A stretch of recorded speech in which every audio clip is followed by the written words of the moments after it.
शहीदों पर सियासत हाई।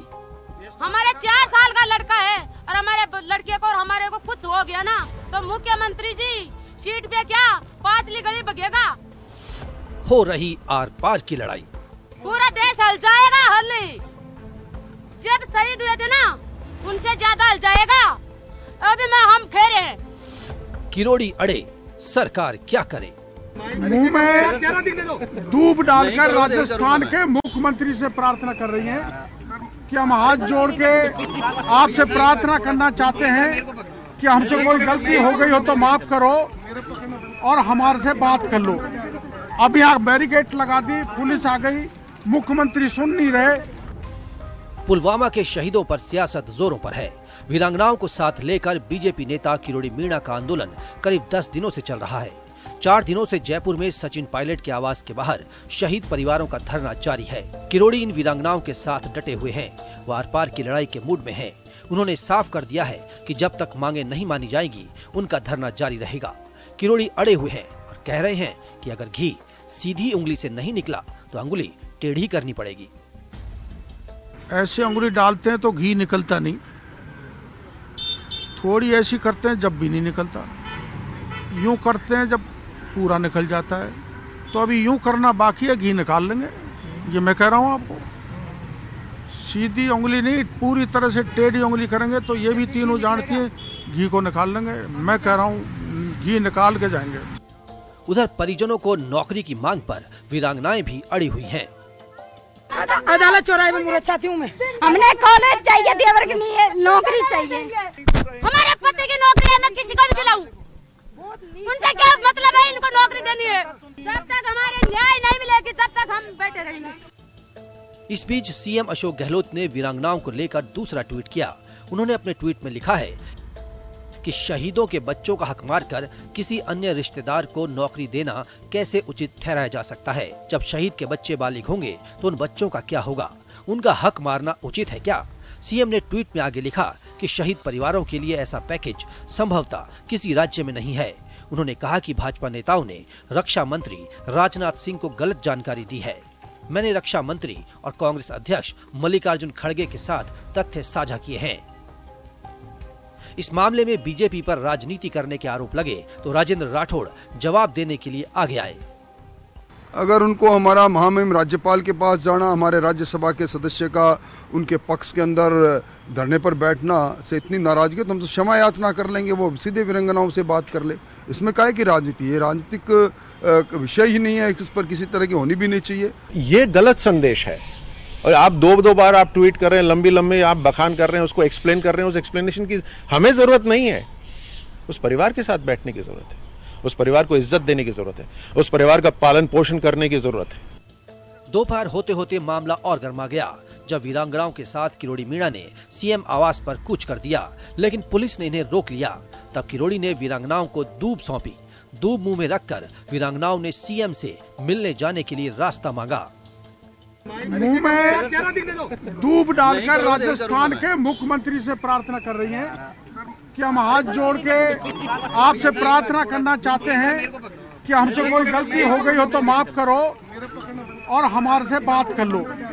अब यहाँ बैरिकेड लगा दी, पुलिस आ गई, मुख्यमंत्री सुन नहीं रहे। मुख्यमंत्री बार बार ट्वीट करके जले पे नमक छिड़क रहे हैं, वीरांगना का अपमान कर रहे हैं। वीरांगना का अपमान केवल राजस्थान नहीं, पूरा देश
ये रहा है।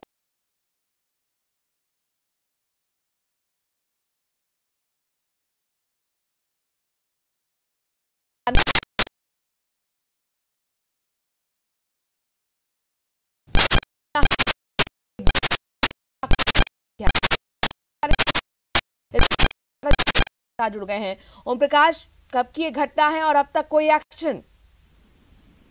देखिए, इस मामले में एक आरोपी को गिरफ्तार करने की पुलिस बात कर रही है। कल शाम की ये घटना बताई जा रही है। कोटा ग्रामीण के सांगोत न्यान लोकोत्सव जहाँ चल रहा है, वहाँ भारी भीड़ होती है, कई कार्यक्रम होते हैं, कई दिनों तक ये कार्यक्रम चलता है और इस कार्यक्रम की पूरे प्रदेश भर में चर्चा रहती है।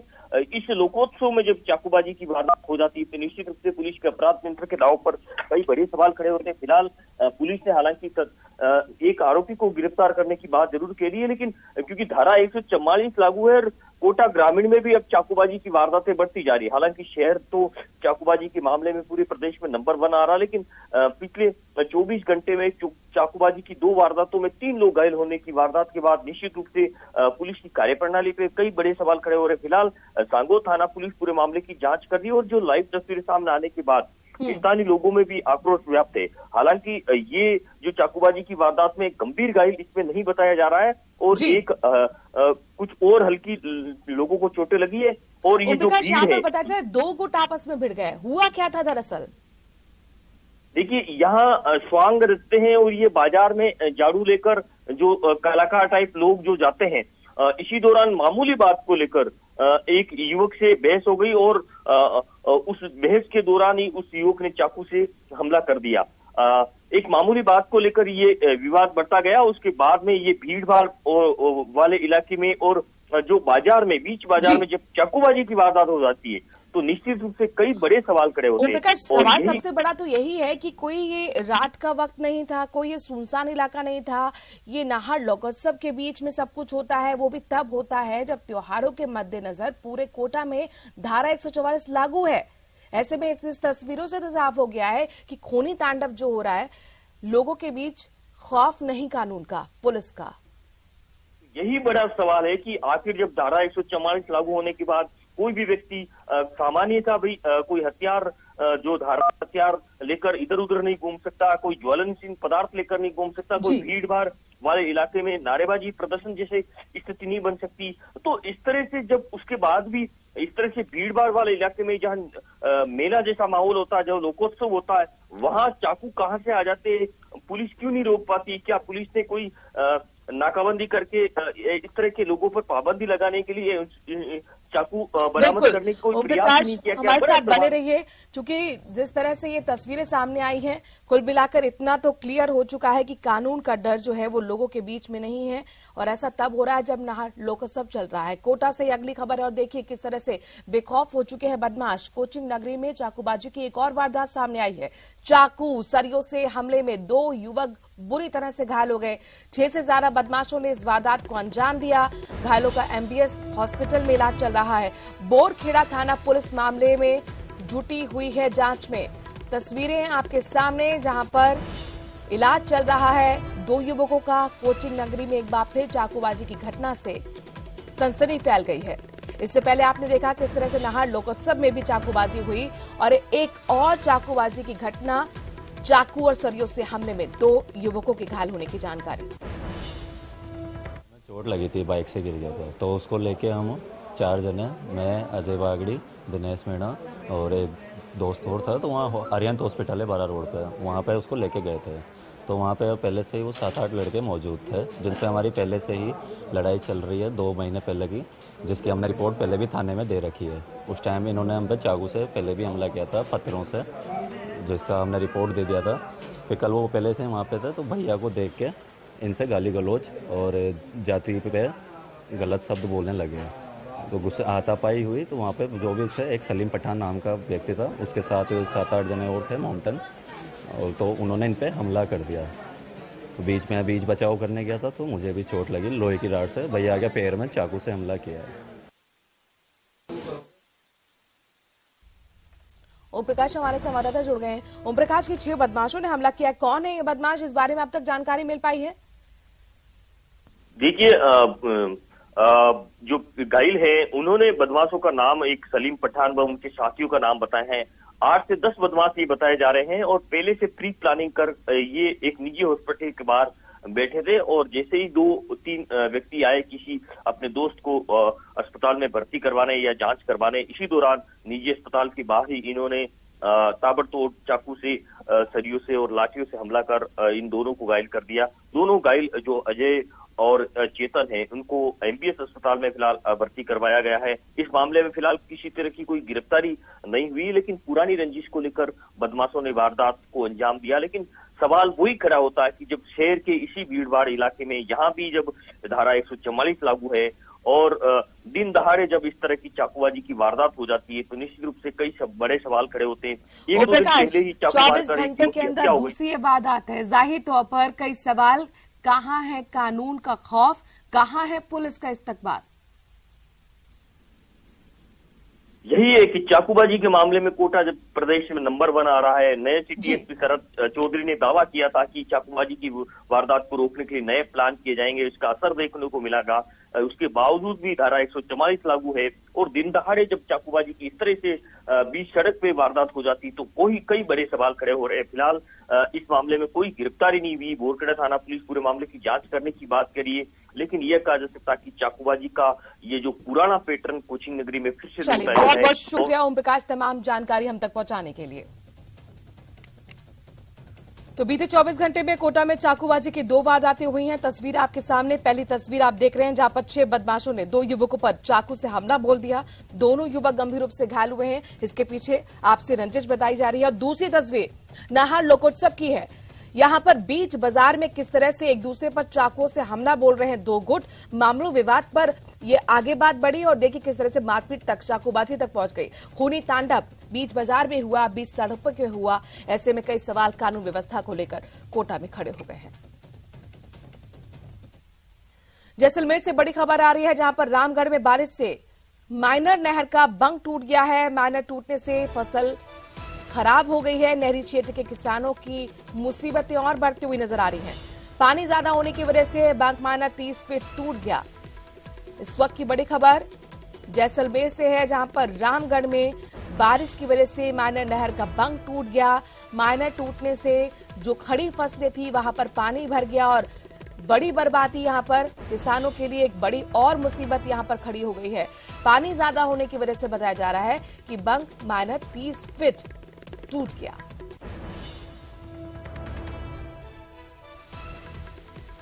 बेमौसम बारिश और ओलावृष्टि से पहले ही किसान परेशान थे। लगातार फसलों की बर्बादी अपने आंखों के सामने देख रहे थे। जो पूरी मेहनत थी उस पर पानी फिरता हुआ नजर आ रहा था। और अब एक और मुसीबत किसानों पर, जैसलमेर में खासतौर पर रामगढ़ में बारिश की वजह से माइनर नहर का बंक टूट गया। लिहाजा माइनर टूटने से जो फसल खड़ी हुई थी वहां पर पानी भरने से वो फसल बर्बाद हो गई। श्रीकांत हमारे संवाददाता इस खबर पर जुड़ गए हैं। श्रीकांत, ओलावृष्टि, बेमौसम बारिश और अब बंक का टूटना।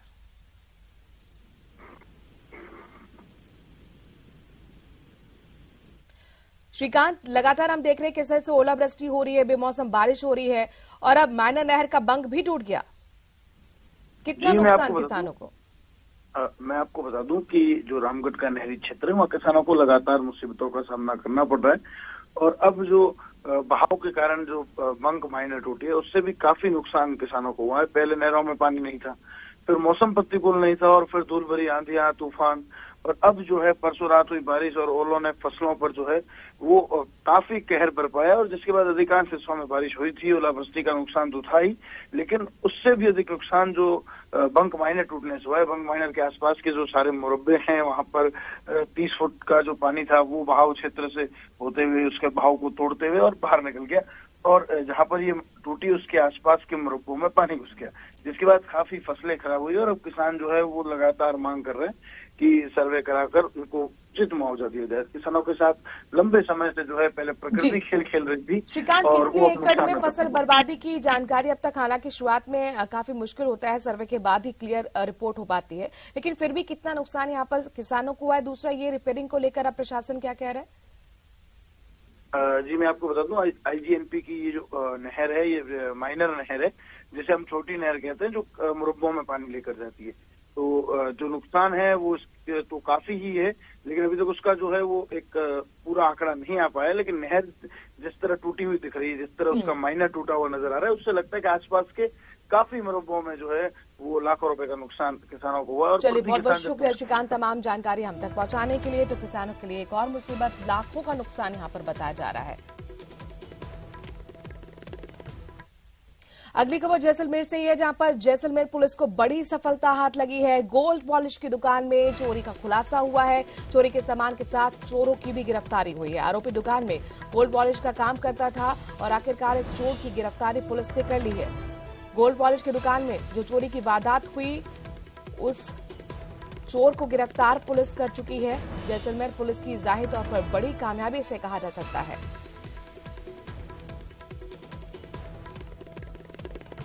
गोल्ड पॉलिश का काम दरअसल दुकान पे करता था और उसी ने गोल्ड की दुकान पर चोरी की वारदात को अंजाम दिया और आखिरकार अब पुलिस के हाथे ये चोर चढ़ चुका है। जैसलमेर की पुलिस की बड़ी कामयाबी सामने आई है, जहां पर गोल्ड पॉलिश की दुकान में हुई चोरी का खुलासा करते हुए चोर को गिरफ्तार कर लिया गया है। कोटा से बड़ी खबर आ रही है, जहां पर घर में चोरी की वारदात सामने आई। चोरों ने घर को निशाना बनाया और करीब 9 लाख की चोरी कर फरार हो गए। पीड़ित ने थाने में फिलहाल मामला दर्ज कराया है। बूंदी रोड स्थित संगम विहार कॉलोनी के सूने मकान में चोरी हुई है। बताया जा रहा है कि करीब नकदी और सोना लेकर फरार हो गए चोर। 9 लाख रुपए बताए जा रहे हैं, इसके साथ साथ गहने हैं, वो पार करके चोर फरार हो गए। वारदात के वक्त परिवार शादी में उज्जैन में गया हुआ था। पीड़ित ने थाने में रिपोर्ट दर्ज कराई है।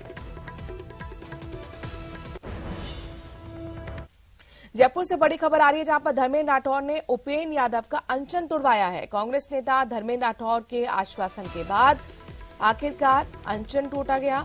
धर्मेंद्र राठौर ने समझाइश कर उपेंद्र यादव का अनशन तुड़वाया। सीएम से मुलाकात के बाद सभी मांगों का निस्तारण करने की बात कही गई है।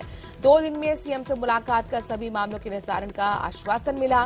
बेरोजगारी की मांग को लेकर समाधान करने का भरोसा दिया गया। अजमेर में बेरोजगारों पर किए गए लाठीचार्ज का विरोध कर रहे थे उपेंद्र यादव और अनशन पर बैठ गए थे। ऐसे में कांग्रेस नेता धर्मेंद्र राठौर ने गुरुवार रात को बेरोजगार नेता उपेंद्र यादव का अनशन तुड़वाया। कांग्रेस नेता धर्मेंद्र राठौर ने 29 दिन से आमरण अनशन कर रहे उपेंद्र यादव से एसएमएस हॉस्पिटल के आईसीयू में मुलाकात की। बता दें कि अन्न जल छोड़ने की वजह से उपेंद्र यादव को आईसीयू में भर्ती करवाया गया था, जहां धर्मेंद्र राठौर ने 2 दिन में मुख्यमंत्री से मुलाकात करवाने, साथ ही बेरोजगारों की मांगों का सम्मान पूर्वक समाधान करवाने का भरोसा दिलाया है। इसके बाद उपेंद्र यादव ने अपना अनशन तोड़ दिया। यादव अजमेर में बेरोजगारों पर किए गए लाठीचार्ज का विरोध कर रहे हैं। उपेंद्र यादव संघर्षशील युवा नेता है। बेरोजगारों की मांगों को समय समय पे उठाते रहते हैं और संघर्षशील नौजवान हैं। कई बार क्या होता है कि संघर्ष करते करते वो भावनात्मक रूप से आ जाते हैं। पहले भी मतलब हमारे प्रदेश के मुख्यमंत्री जी जितना राजस्थान में बेरोजगारों को रोजगार देने के लिए काम किया है, शायद पिछली सरकारों ने किसी ने नहीं किया। 1 लाख नौकरियां लग चुकी हैं। 50,000 का भी एग्जाम टीचर की अप्रैल में एग्जाम होते ही 50,000 बच्चे और लग जाएंगे। फिर भी और बूंदी के गोटरा बांध की 50 फीट ऊंची सुरक्षा दीवार के टूटने का मामला सामने आया है। बांध की सुरक्षा दीवार टूटने से बांध से निकल रहे पानी के चलते जल संसाधन विभाग में हड़कंप मच गया है। मौके पर पहुंचे अधिकारियों ने गांव के लोगों को आधा किलोमीटर रोककर बांध से निकल रहे पानी को नदी और नगर की ओर मोड़कर बांध के पानी से होने वाले खतरे को टालने में लगे हुए हैं।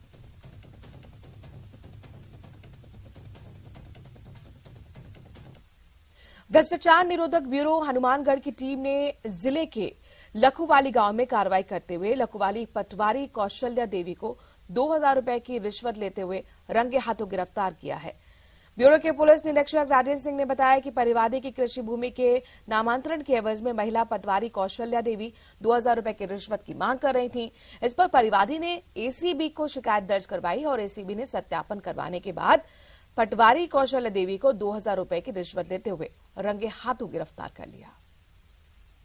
ये एसीबी हनुमानगढ़ चौकी पे हमें परिवादी से लिखित में प्रार्थना पत्र मिला था कि उसके वैध काम के बदले में लखुवाली जो ग्राम पंचायत है वहाँ की जो हल्का पटवारी हैं वो रिश्वत की मांग कर रही हैं। तो परिवादी की प्रार्थना पत्र के बाद में मांग का सत्यापन नियमानुसार करवाया गया। नियमानुसार आरोपिया को रिश्वत लेते हुए रंगे हाथों गिरफ्तार किया गया। आरोपिया श्रीमती कौशल्या हैं जो ग्राम पंचायत लखुवाली के हल्का पटवारी हैं। अलवर के सरिस्का में रणथंभौर की युवा बाघिन T134 को शिफ्ट कर दिया गया है। बाघिन की दहाड़ अब सरिस्का में सुनाई देगी। गुरुवार रात को 8 बजे बाघिन को सरिस्का के भगानी में बने एंक्लोजर में शिफ्ट कर दिया गया है। रणथंभौर से बाघिन को ट्रैंकुलाइज करके सरिस्का लाया गया। युवा बाघिन की सरिस्का में आने के बाद बाघों का जो कुनबा है वो अब 28 हो गया है। बाघिन का सरिस्का में ST30 के नाम से उसे जाना जाएगा।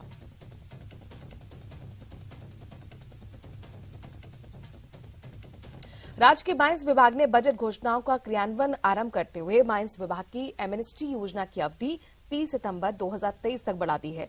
इसके साथ ही अब इस योजना का लाभ 31 मार्च 2022 तक के बकायेदार खनन पट्टाधारियों, क्वारी लाइसेंस धारकों, रॉयल्टी ठेकेदारों को भी मिलेगा। मुख्यमंत्री अशोक गहलोत ने 2023-24 के बजट में माइंस विभाग की एमनेस्टी योजना को 30 सितंबर तक बढ़ाने और 31 मार्च 2022 तक के बकायेदारों को योजना के दायरे में लाने की घोषणा की थी। राजस्थान हाउसिंग बोर्ड के सिटी पार्क में घूमने के लिए अब आम जन को टिकट लेना होगा। बेहद कम समय में अपनी खास पहचान बना चुके सिटी पार्क के मेंटेनेंस के लिए गुरुवार से घूमने के लिए राजस्थान आवासन मंडल ने प्रवेश शुल्क लगाना शुरू कर दिया है। जयपुर राइड्स की धड़कन कहे जाने वाले सिटी पार्क में अब एंट्री फीस देनी होगी। साथ में पार्किंग शुल्क और प्री वेडिंग शूट समेत अन्य शॉर्ट फिल्म के लिए भी शुल्क देना होगा। राजस्थान हाउसिंग बोर्ड ने प्रवेश शुल्क की दर 20 रुपए रखी है। अब निर्धारित प्रवेश शुल्क देकर ही लोग सिटी पार्क में घूम सकेंगे। सिटी पार्क में घूमने के लिए एंट्री फीस लगेगी। ऑनलाइन टिकट बुकिंग पर हो सकेंगे टिकट। अब घर बैठे टिकट बुक करने की भी सुविधा। सबसे पहले मोबाइल ऐप डाउनलोड करना होगा। City park RHB mobile app download करने पर मिलेगी सुविधा। इसके बाद खुद का अकाउंट बनाना होगा। सिटी पार्क में QR कोड दिखाने के बाद एंट्री मिलेगी। सिटी पार्क में घूमने आने वाले लोगों से प्रवेश शुल्क लेने के पीछे आवासन आयुक्त पवन अरोड़ा का ये तर्क है कि सिटी पार्क में प्रतिदिन 25 से 30 हजार लोग विजिट कर रहे हैं। पार्क को विश्व स्तरीय और आकर्षक बनाए रखने के लिए रखरखाव और देखभाल बेहद जरूरी है। सिटी पार्क का बेहतर रखरखाव हो सके और वहां आने वाले आगंतुकों को वही विश्व स्तरीय सुविधाएं निरंतर रूप से उपलब्ध हो सके, इसको दृष्टिगत रखते हुए सिटी पार्क में आज से आगंतुकों के प्रवेश शुल्क की व्यवस्था की गई है। साथ ही वहां जो पार्किंग एरियाज डेवलप किए गए हैं उसमें जो व्हीकल पार्क होंगे उनके लिए भी एक बहुत ही नॉमिनल शुल्क निर्धारित किया गया है। बेहतर प्रबंधन के लिए शुल्क देना होगा। हर आगंतुक को 20 रुपए एंट्री फीस देनी होगी। सुबह 6 बजे से 9 बजे तक एंट्री हो पाएगी। 12 साल से कम उम्र के बच्चों को एंट्री फीस नहीं देनी पड़ेगी। रोज सुबह 6 से 9 बजे तक प्रवेश पूरी तरह निःशुल्क होगा। नियमित आने वाले 999 रुपए का वार्षिक पास भी बनवा सकेंगे। वाहनों की पार्किंग के लिए भी दरें निर्धारित की गई। 2 व्हीलर के लिए 20 रुपए पार्किंग शुल्क होगा। 4 व्हीलर के लिए 50 रुपए पार्किंग शुल्क होगा। Pre wedding film serial shoot करने के लिए भी फीस निर्धारित की गई है। प्री वेडिंग शूट के लिए 10,000 रुपए प्रतिदिन देने होंगे। फिल्म या सीरियल की शूटिंग के लिए 50,000 रुपए प्रतिदिन रखे गए हैं। वहीं सिटी पार्क में घूमने आने वाले लोगों से एंट्री फीस लेने पर पूर्व महापौर और सांगानेर विधायक अशोक लाहोटी ने ऐतराज जताते हुए कहा कि ये जनता के साथ लूट है। मानसरोवर सिटी पार्क में एंट्री फीस के नाम पर, पार्किंग के नाम पर, फोटोशूट के नाम पर हाउसिंग बोर्ड द्वारा भारी भरकम फीस लगाना जनता के साथ ज्यादती है, जनता के साथ लूट है। आदरणीय मुख्यमंत्री जी, यूडीएच मंत्री शांति धारीवाल जी, आपने इसके उद्घाटन के समय जनता को सौगात की बात कही थी। आज 3 महीने में पूरे नहीं हुए, ना अभी तक पार्क कंप्लीट हुआ है। और जहां पार्किंग की बात कर रहे हैं, पार्क के अंदर मात्र 200 गाड़ियों की पार्किंग है।